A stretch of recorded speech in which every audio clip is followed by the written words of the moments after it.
Gen Z के बाद Jain alpha. देखिए जैन अल्फा मोर्चा खोल गया, दौड़ रहा है और अपनी मांगों को लेकर पूरे प्रशासन को हिला रहा है। प्रशासन छोड़िए, बीजेपी के लिए यह तस्वीरें खतरे की घंटी है। क्यों?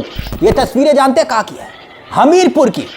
डीएम के खिलाफ जैन अल्फा का यह जबरदस्त प्रदर्शन पूरे देश में वायरल हो रहा है। डीएम के ऑफिस में ना सिर्फ जैन अल्फा घुस गया, बल्कि सड़क की मांग को लेकर कलेक्ट्रेट पहुंचकर स्कूली बच्चों ने तिरंगा हाथ में लेकर बता दिया जैन जी के बाद जैन अल्फा की ताकत क्या है। डीएम जो आश्वासन दिया था सड़क बनवाने का, पूरा नहीं किया तो बच्चे नाराज हो गए। प्रदर्शन किया, कलेक्ट्रेट में भारी हंगामा हुआ और तिरंगा लेकर धरने पर स्कूली छात्र बैठ गए। फिर देखिए क्या हुआ आपके सामने, ये तस्वीरें आप देख सकते हैं।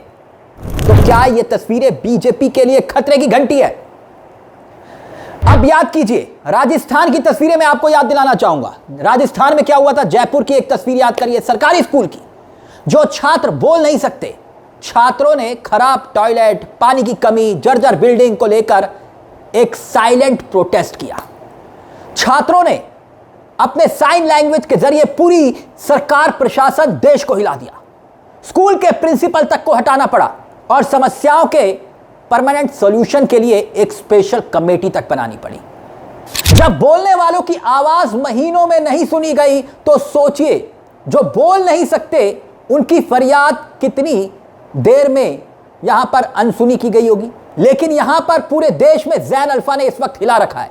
जयपुर में जो तस्वीरें, जो आलम देखने को मिला था, पूरा देश उसे सलाम कर रहा था। और उसी बीच अब हमीरपुर की ये तस्वीरें दोस्तों सामने आ गई और बकायदा जब डट गए तो देखिए पुलिस कैसे हटा रही है इनको। देखिए सर, चलिए बहुत काफी हो गया, चलिए आप लोग एकदम हद हो गया। हम लोग घर बच्चे भी हैं, आप लोग किसी का नहीं ध्यान दे रहे। चलिए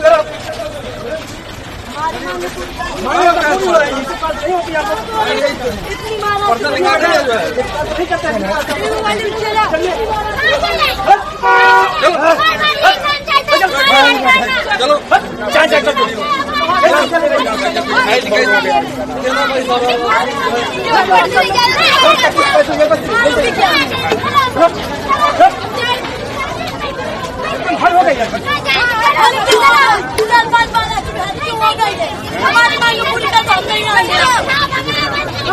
अब देखिए इसी खबर को लेकर कांग्रेस ने क्या ट्वीट किया आपकी स्क्रीन पर। कांग्रेस ने लिखा है कि हमीरपुर में अपने स्कूलों के लिए एक पक्की सड़क की मांग कर रहे मासूम बच्चों के साथ प्रशासन का रवैया बेहद शर्मनाक है।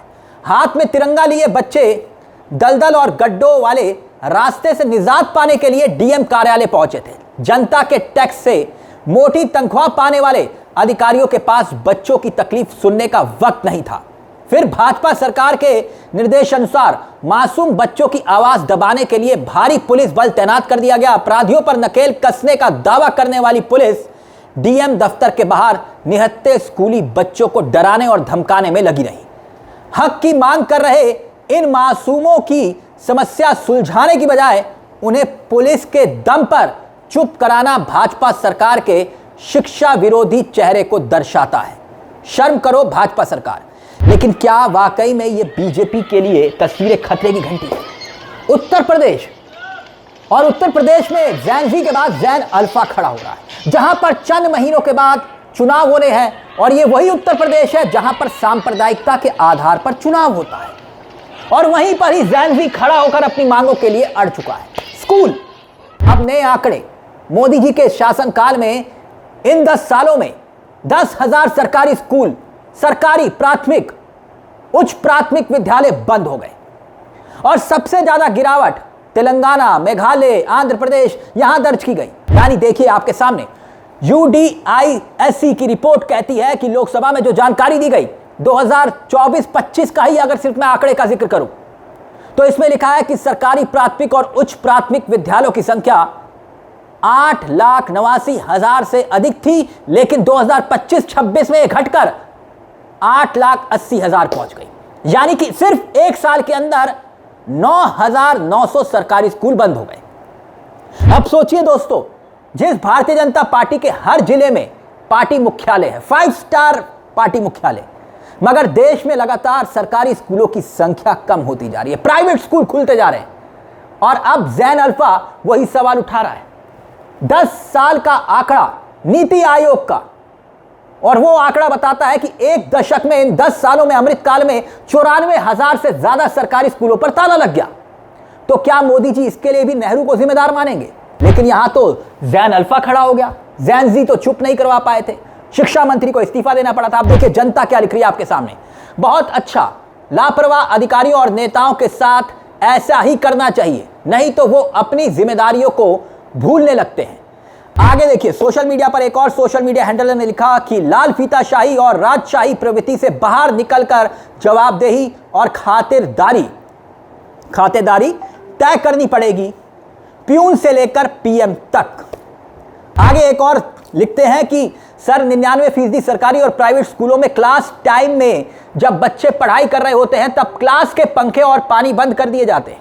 स्कूल मैनेजमेंट लाइट बिल बचाने के लिए ऐसा करते हैं। प्लीज आप इसको निर्देश दीजिए कि ऐसा ना करें, बच्चे क्लास में पसीना पसीना हो जाते हैं। यानी आवाज उठाई जा रही है सोशल मीडिया के जरिए कि भैया अब वक्त बदल रहा है, आप जवाब दीजिए।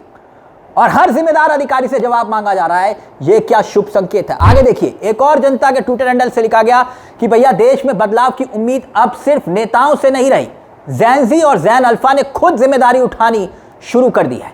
ये पीढ़ियां पुरानी राजनीतिक सोच को चुनौती दे रही है। अब बदलाव सिर्फ सत्ता बदलने का नहीं, सोच, व्यवस्था और जवाबदेही बदलने का होना चाहिए। यानी हमीरपुर में जो तस्वीरें सामने आई, उसके बाद ये जनता कह रही है कि जो हुआ वो सही हुआ और जो हो रहा है वो सही हो रहा है। इससे पहले बिहार से भी ऐसी तस्वीरें आई। यानी सीधे तौर पर जैन अल्फा, क्योंकि जैन जी कॉकरोच जनता पार्टी जिस तरह से मोर्चा खोला, और शिक्षा व्यवस्था का मुद्दा इस वक्त देश की सियासत के केंद्र में आ चुका है। शिक्षा के मुद्दे पर चर्चा हो रही है, बहस हो रही है, यहां तक कि सदन में भी ये मुद्दे उठ रहे हैं। और इस बीच हमीरपुर से आई ये तस्वीरें क्या देश के लिए एक संकेत और संदेश है? सुनिए जरा यहाँ छात्र क्या कह रहे हैं, सुनिए।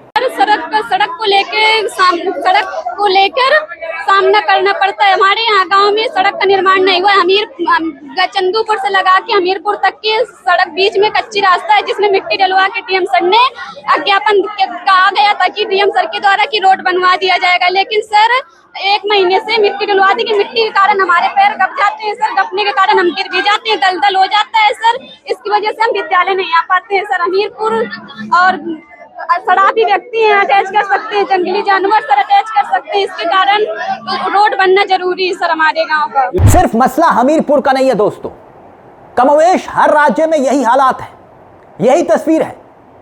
मैंने इसलिए कहा बीजेपी के लिए क्यों खतरे की घंटी है। अगर सोचिए, ये उस राज्य के हालात हैं जहां पर बीजेपी का शासनकाल है, और वहां पर अक्सर ये कहा जाता है ना, यूपी में या तो जातियों के आधार पर या सांप्रदायिकता के आधार पर चुनाव होता है, और वहीं पर ही जैन अल्फा खड़ा हो रहा है। जैन जी के बाद कॉकरोच जनता पार्टी ने तो शिक्षा मंत्री के इस्तीफे के बाद ही जंतर मंतर पर धरना खत्म किया। अब झारखंड में क्या हुआ? झारखंड में भी सीधे तौर पर छात्रों ने मोर्चा खोल दिया। झारखंड की सड़कों पर लाठीचार्ज तक हुआ, और उसमें भी खबर आई कि भैया राजनीति के आधार पर कुछ गुंडों को प्लान किया गया था छात्रों के भेष में। खैर, आरोप प्रत्यारोप अपनी जगह है, लेकिन सियासत के इस खेल में शिक्षा के मुद्दे पर अब जवाबदेही और जिम्मेदारी की बात की जा रही है। यानी जिस देश में इन 10 सालों में 94,000 से ज्यादा स्कूल बंद हो गए हों, और उसी देश में सरकारी सिस्टम को हिलाते हुए जैन अल्फा खड़ा हो रहा है। अब इस पूरे मामले को लेकर आपकी क्या राय? आपको क्या लगता है कि हर राज्य से जो तस्वीरें आ रही हैं, और ये हमीरपुर की तस्वीरें, क्या ये महज एक ट्रेलर है? क्योंकि अगर जैन अल्फा आ रहा है सड़कों पर, तो इसका मतलब सिस्टम के लिए, सरकार चलाने वालों के लिए जवाबदेही और जिम्मेदारी के लिहाज से खतरे की घंटी है। इस पूरे मामले को लेकर अपनी राय कमेंट बॉक्स में जरूर रखिएगा। मुझे तिलक चावला को दीजिए इजाजत। बेल आइकॉन दबा लीजिएगा। मंच आप ही का है, जहां हम सिर्फ खबर नहीं दिखाते, खबर के पीछे की खबर भी बताते हैं। नमस्कार, जय हिंद, जय भारत।